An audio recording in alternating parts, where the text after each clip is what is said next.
Chapter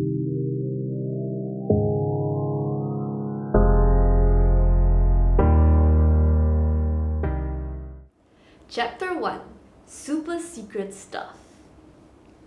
I loved the shop. Melanie gushed as she idly flicked through the rack of blouses. A flash of silver caught her eye and she pounced on a hot pink top embroidered with shiny sequins, the shock momentarily forgotten. Swooning, she held it up in front of her and struck several quick poses in the mirror. "That's not super secret stuff," I pointed out. "I know," Melanie sighed, mock exasperately, replacing the blouse on its hanger. "But it's on sale, and since we're already here, I should treat myself to at least something, right?" Before I could reply, Melanie had taken off across Diamond City's largest clothing store, Amazing Fashion, her heels clicking rapidly while I struggled to keep up. We had merely been passing by on this hot Sunday afternoon when my best friend insisted we come in just to take a look at the latest super secret merchandise Amazing Fashion had to offer. I wasn't really that much into shopping, but it was difficult to avoid when you happened to be best friends with the biggest super secret fan in Diamond City. After all, what were best friends for? "I don't see super secret stuff anywhere," I said, trying to remind her why we entered Amazing Fashion in the first place. "Don't be so uptight, V. Enjoy the shopping experience," Melanie trilled with all the good intentions of an experienced shopping guru. "You should buy something for yourself." Melanie was wearing her favorite combination of a white tank top and a cherry red miniskirt which complemented her figure perfectly, and she had completed the look with heels several inches tall. She was immaculately made up as usual, her long lashes framing her blue eyes which sparkled as they scanned the endless array of fashion apparel around us. She would occasionally flick her silky brown hair that flowed down the sides of her face like elegant waterfalls. I, on the other hand, was dressed in my Sunday best, which mostly meant a clean shirt, jeans, and sneakers. I wore just enough makeup to look presentable without making too bold of a statement, which Melanie was apt to do. My hair was long like hers, but without the soft highlights. Maybe looking ordinary had its advantages, like being able to blend into a crowd without attracting too much attention. Many boys have called Melanie their dream girl. I was known as Melanie's friend, but I was okay with that. Melanie and I have known each other ever since we were kids, having attended the same kindergarten, primary school, and secondary school. She had always been the girly one who loved dressing up, while I had been the one burying my nose into comic books and recreating the epic fight scenes of my favorite superheroes in my room. We got along well though, despite being so different, and it was funny how our interests gradually bled into each other's lives. Melanie developed an interest in my superheroes when they began to cast her favorite heartthrobs in live-action superhero movies, and I found Melanie's endless lectures on the latest fashion trends useful for reinventing myself once we entered secondary school. Even though I preferred doing things alone, I was glad to have Melanie's company. Beside Melanie, I didn't have many friends like most other 17-year-olds, but I'd gotten used to it. I've never felt comfortable in a group anyway. I only needed one best friend. We got distracted by a colorful display of shirts. Melanie ravaged the neat stacks of clothing, but I nipped a purple t-shirt on the top of the pile just to get into the shopping psyche. While Melanie had a list of filters when she shopped for clothes, I zoned in on anything that happened to be my favorite color. "Good choice," Melanie approved, stepping back to picture me in it. "Nah," I shook my head, putting it back. "Oh, there it is!" Melanie exclaimed. She skittered towards a gigantic banner that screamed "Super Secret Stuff" in an outrageously large neon blue font. The section of the store was flooded with shirts, jackets, shoes, socks, and anything else they could slap the super secret name on. They even had specially designed notebooks in 6 different colors, one for each member of the super secret. Diamond City is famous for 3 things. The sale of chewing gum is banned, each citizen's first and last name starts with the same letter, and most importantly, we have the super secret. The Super Secret was a team of 6 teenagers in colorful costumes who had been guarding our streets for a year now, and the people of Diamond City were always excited about anything related to this crime-fighting team. These young superheroes have always made taking down bad guys look like a breeze with their combat skills and high-tech gadgets, and they were allowed by the government to do so as long as they operated alongside the law. Needless to say, the Super Secret did not kill. They would always turn the supervillains over to the police to be judged by the law of Diamond City. Our city's criminal law was one of the strictest in the world, with the most serious crimes being punishable by caning or even death by hanging. Thankfully, none of the criminals or supervillains had committed crimes which warranted such punishments. For now, at least. Melanie was already digging through a swamp of Super Secret t-shirts while I lingered beside her. I saw a young couple looking at a small clutch with the words Super Secret Soon in gold thread on the side. The girl was pointing at it and saying something while tugging on her date's arm. I could almost imagine her whining about how it was an exclusive limited edition piece to celebrate the 1-year anniversary of Super Secret. The boy turned the clutch over in his hands, a hesitant look creeping across his face when he saw the price tag. Sensing a losing battle, the girl used her secret weapon, one that I've seen Melanie used many a times before.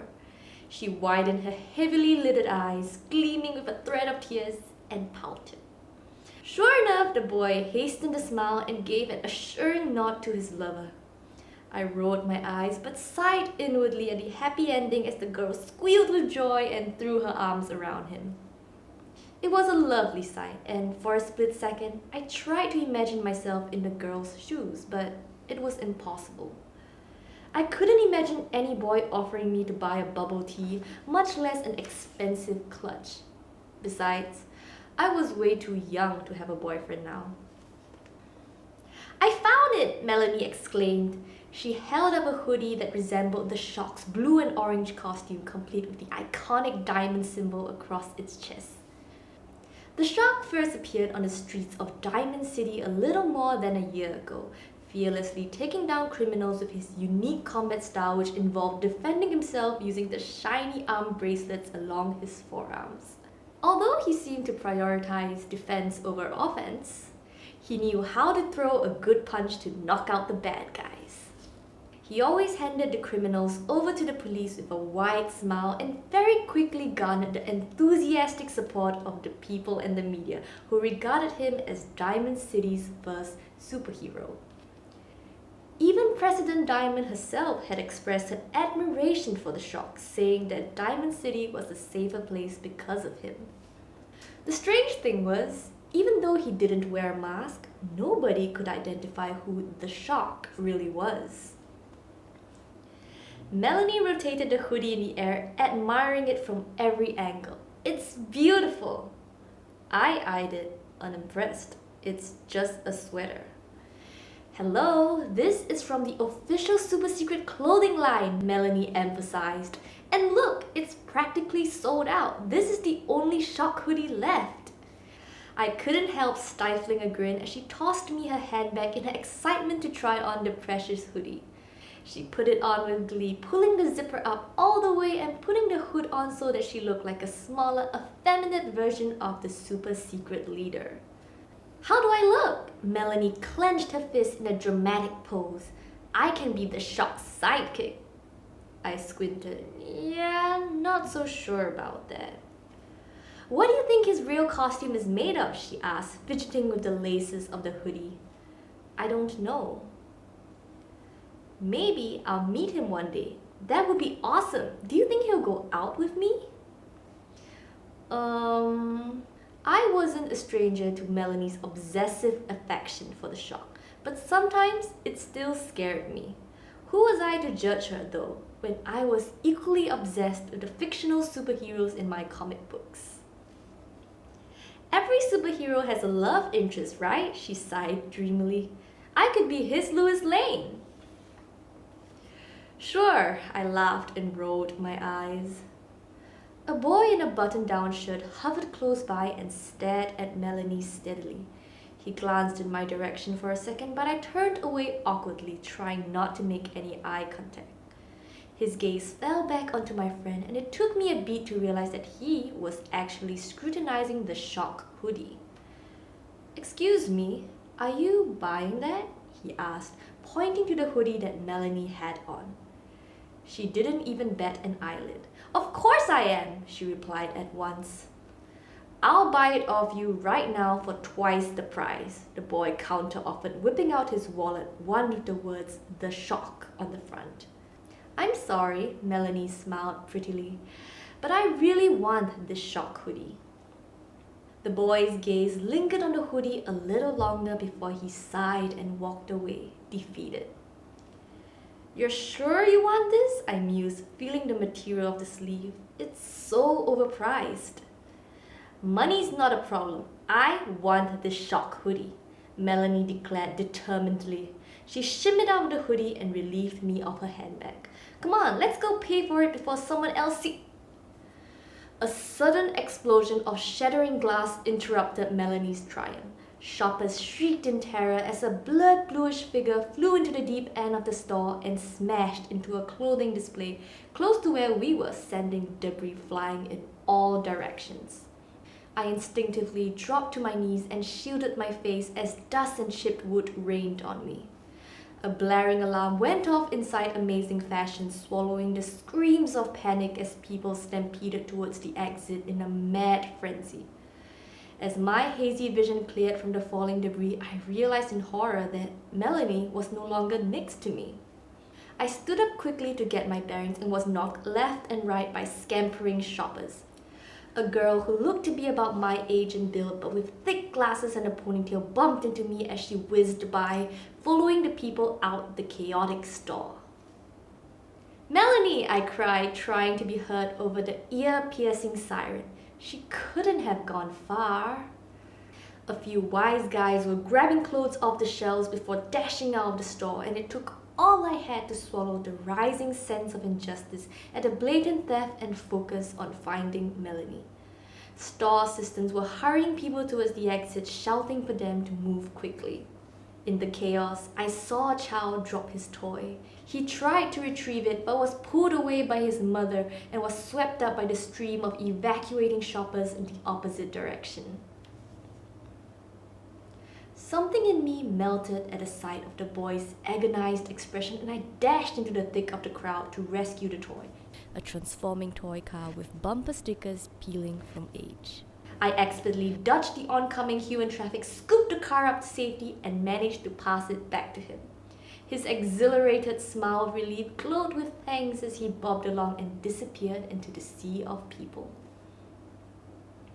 I waited to where it had become less crowded and spotted Melanie in the distance, standing right next to where the figure had crash-landed. Thank goodness she didn't look like she was hurt.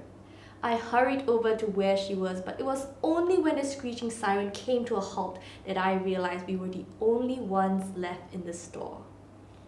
"Melanie, come on, let's get out of here," I called as I dashed over. Melanie tugged at my arm as I approached her and pointed at a ruined clothing display, clearly excited. "Look," she whispered in awe, transfixed. Lying in a limp position on the floor was a motionless teenage boy. He was wearing a skin-tight blue and orange suit with a shiny diamond emblem across his chest, and his striking orange hair gave him the halo of an angel. Melanie's eyes were popping out of their sockets. She couldn't believe what she was seeing, and neither could I. "Violet!" Melanie squeezed my arm. "It's the Shock!" Next time, Violet and Melanie meets the Shock.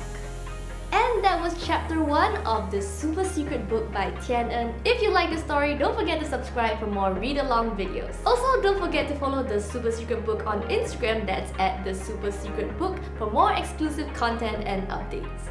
See you next time!